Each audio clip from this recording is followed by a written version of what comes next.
Hello everybody, আজ কেমন আছেন সবাই? আশা করি সবাই অনেক অনেক ভালো আছেন। আমি আজ অনেকদিন পরে বাড়িতে ছিলাম, তো ভাবলাম বাড়ির কিছু কাজ করি। দেখতে পাচ্ছেন গরুর জন্য কেয়ার কাটছি।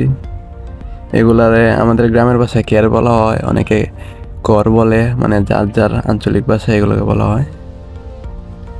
মানে এগুলো অনেক লম্বা হয়, এই জন্য কেটে কেটে বাটি করে দিলে গরুর কেটে অনেক সুবিধা হয়। এই জন্য আমি কেটে অনেকগুলো বন একসাথে কেটে রাখলাম। মানে নিজের কাজগুলো নিজেরাই করবেন, করলে অনেক আনন্দ পাওয়া যায়। অনেকগুলা কেয়ার কেটে তারপর গরুর সামনে দিয়ে দিব। গরু কিভাবে খায় আপনারা দেখবেন।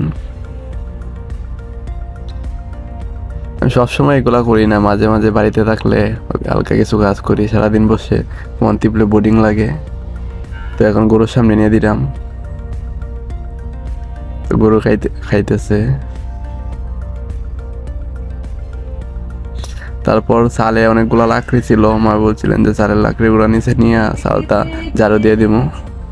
চালে অনেকগুলো পাতা জমে থাকলে বৃষ্টির কারণে টিনের চাল তো জং ধরে যায়। টিনের চাল তো জং ধরে যায়। টিনের চালে আপনার জং ধরে যাবে, পাতা জমতে জমতে বৃষ্টি হলে জং ধরে যায়। তাই পাতাগুলো পরিষ্কার করে দিলাম। আর অনেকগুলো লাকড়িও বেরোলো। মানে গ্রামের এই কাজগুলো অনেক ভালো লাগে, কাজগুলো করতে আনন্দ লাগে। তারপর গ্রামের মাঝে যদি নিজের কাজ নিজে করেন অনেক আনন্দ ফিল পাওয়া যায়।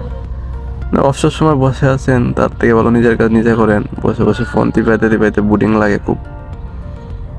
তাই সবগুলা চালে অনেকগুলো পাতা পরিষ্কার করে দিচ্ছি। এগুলো বেশি সময় আমি করি না, আমার তেমন একটা এগুলো ভালো লাগে না। আজকে ফ্রি আছি, তাই ভাবলাম করে নেই।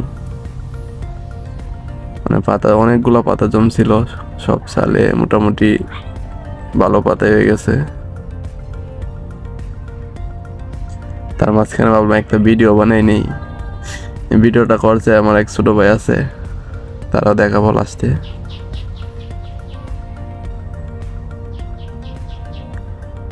এদিকে চালটা খুব রিস্কজনক ছিল, ভাবছিলাম যদি আমার এনে ভেঙে পড়ে যায়।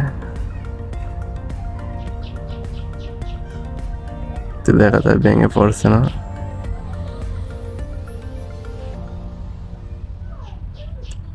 ভিডিওটা কেমন লাগছে আশা করি সবাই কমেন্ট করে জানাবেন।